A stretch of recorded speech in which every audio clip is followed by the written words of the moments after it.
pacientes que después de 6 meses de tratamiento tengan todavía enfermedades activas o que estén en quimioterapia activa, se tiene que seguir la anticoagulación.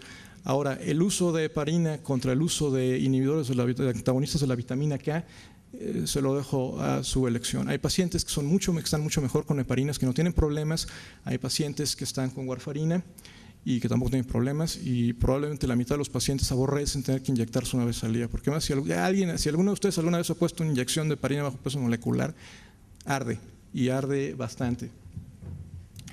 El otro punto que es también algo que se ha acordado en todos los grupos, el uso de filtros de vena cava. El uso de filtros de vena cava no está recomendado de manera inicial. Los filtros de vena cava única y exclusivamente se usan en pacientes que tienen trombosis, en los cuales tienes una contraindicación absoluta para anticoagularlos, aunque tengan una embolia pulmonar y aunque tengan ultrasonidos negativos que no muestren evidencia de enfermedad trombótica en las piernas, usas un filtro de vena cava y de preferencia utilizas un filtro de vena cava que sea recuperable, de manera que el filtro se pueda remover una vez que el paciente haya pasado la etapa de riesgo, y los pacientes tienen que anticoagularse tan pronto como se pueda. Y por supuesto tener cuidado en pacientes que tengan tumores intracraneales, en pacientes ancianos, en pacientes con insuficiencia renal o en pacientes en los que tú consideres, o los clínicos consideran que tienen un riesgo de trombosis muy alto.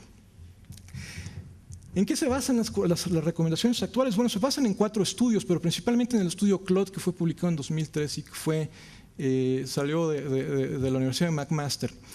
Todos estos estudios compararon un periodo inicial de alguna forma de heparina bajo peso molecular. En el caso de estos 2 estudios, enoxaparina, este estudio fue tinzaparina, el estudio fue de alteparina, y utilizaron por lo menos 3 meses. En el caso del estudio LIGHT fueron 3 meses de tinzaparina a las dosis que están aquí mostradas, contra heparina intravenosa y por warfarina.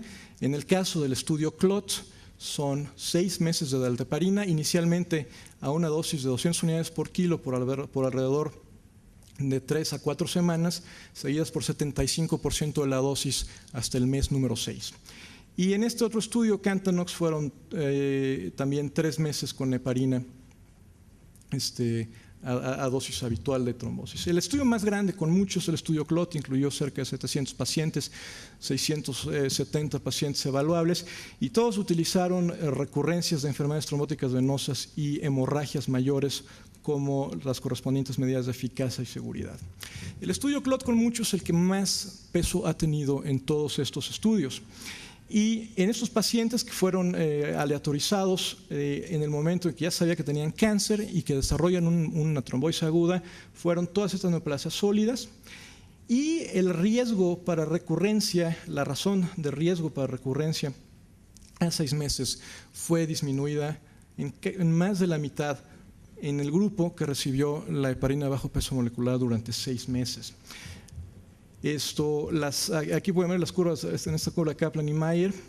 Los pacientes que fueron tratados con tratamiento convencional tuvieron cerca de 20% de recurrencias comparados con menos de 10%, alrededor de 9%, que sigue siendo muy alto, pero es mucho menor. Cuando se ponen juntos todos estos estudios de manera metaanalítica, todos los estudios llegan a la misma conclusión: la reducción del riesgo es alrededor del 50% para todos los pacientes que reciben heparina durante un tiempo extendido. De manera que, aunque generalmente nuestra práctica clínica ha sido mantenerlos con heparina bajo peso molecular durante 6 meses, en el caso de que el paciente sea absolutamente reacio a continuarla, generalmente sugiero que no sean menos de 3 meses, por lo menos. Y las hemorragias mayores no fueron más frecuentes en los pacientes con heparina bajo peso molecular que en los pacientes que recibieron warfarina. De hecho, a veces probablemente sea un poco menor. ¿Qué pasa en los pacientes que tienen trombosis asociadas con catéteres? Bueno, pues es una de las áreas que también son oscuras, que no sabemos mucho. Lo que sí sabemos es que en muchos centros la primera cosa que se hace es remover la línea endovascular, y eso es algo que este estudio que se hizo en el centro donde estoy trabajando actualmente Se publicó hace 3 años. Este estudio fue una corte prospectiva de pacientes que habían desarrollado trombosis y que tenían líneas vasculares. La mayor parte de estos pacientes eran pacientes con cáncer, pero había unos pacientes con enfermedades no malignas que requerían, por ejemplo, antibióticos prolongados. Entonces, en estos pacientes todos se manejaron con heparina de bajo peso molecular seguidas por warfarina, únicamente, aun cuando tuvieran cáncer. En los pacientes con líneas, en estos sí utilizamos warfarina, a menos que haya alguna contraindicación para usarlas. Pero en ninguno de estos se retiró las líneas endovasculares si no había necesidad de retirarlas. La indicación para retirar líneas endovasculares en estos pacientes fue si las líneas ya no se requerían, si las líneas estaban infectadas o si las líneas ya no funcionaban por haber estado ocluidas por un trombo.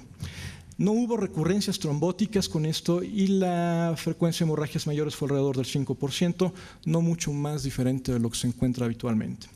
Entonces, basado en esto, nosotros no tratamos a estos pacientes de otra manera, los tratamos siempre por 3 meses o por el tiempo que la línea esté en su lugar y al menos 6 semanas después de haber retirado la línea, si es que la línea ya se retiró, siempre y cuando sean no menos de 3 meses. Y el último punto que me gustaría comentar un poco es el uso de anticoagulantes orales como terapia adyuvante a la quimioterapia, porque esto ha sido alguna de las cosas interesantes que ha habido. No está recomendado actualmente como terapia adyuvante. Las heparinas de bajo peso molecular son superiores a la warfarina. Hay estudios que han evaluado warfarina. La warfarina no incrementa la supervivencia en estos pacientes, sí se incrementa con el uso de heparinas de bajo peso molecular, aunque sus efectos reales, el papel en distintos tipos de tumores, en pacientes con distintos tipos con distintos estadios de la enfermedad, son cosas que todavía hay que determinar. Las heparinas de bajo peso molecular en particular tienen una serie de acciones, tienen actividad antiproliferativa por una serie de mecanismos, apoptosis, diferenciación, etcétera, etcétera. Tienen mecanismos antiangiogénicos, bloquean la unión de ciertos factores de crecimiento de sus receptores, tienen efectos en el sistema inmune y también tienen efectos que interfieren con el proceso metastásico. Y esto es una cosa que se sabe desde hace muchos años. Este es un paper que se publicó en 1930. Este fue el primer estudio que demostró que la heparina tiene alguna forma de actividad antitumoral. Lo que hizo este investigador que estaba en aquella época trabajando en Nueva York fue utilizar un preparado de células de sarcoma murino, de sarcoma de ratón, que picó finamente en una tabla. Y después lo incubó con solución salina o lo incubó con heparina con diferente duración del periodo de incubación. Y después agarró esas células y las inyectó de manera subcutánea en los ratones y midió el crecimiento de los tumores.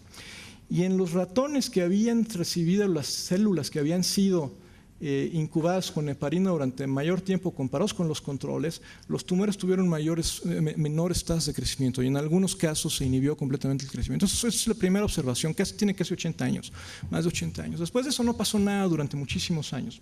Pero en 1994 se publica este estudio en el cual se aleatorizan casi 300 pacientes con cáncer de pulmón de células pequeñas a heparina no fraccionada contra ninguna heparina fraccionada y las tasas de respuesta completa fueron 37% contra 23% y las tasas de supervivencia fueron de 317 días contra 261 días en los pacientes que habían recibido heparina comparados con aquellos que no la habían recibido.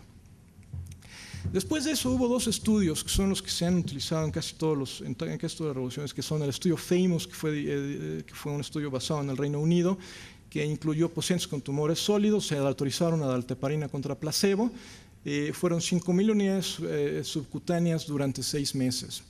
Y no hubo restricciones para la quimioterapia o radioterapia concurrentes y se evaluó la supervivencia 1 año. Y en este grupo de pacientes no se encontró una diferencia significativa cuando se analizaron a todos los pacientes, pero cuando se analizaron únicamente a aquellos pacientes que habían sobrevivido más de 17 meses, sí hubo una diferencia significativa en el grupo de pacientes que recibieron dalteparina. Y después se hizo este otro estudio, casi fue un estudio concurrente, y el estudio MALT, que fue un estudio prácticamente igual, los mismos criterios de inclusión, 300 pacientes aleatorizados, pero en este caso fue nadroparina ajustada por peso, solamente 6 semanas. Y también se utilizó como objetivo primario de eficacia la mortalidad a 1 año. Y en este grupo, en un análisis a priori, porque en el otro estudio, el análisis de los pacientes con supervivencia de 17 meses fue un análisis post-hoc.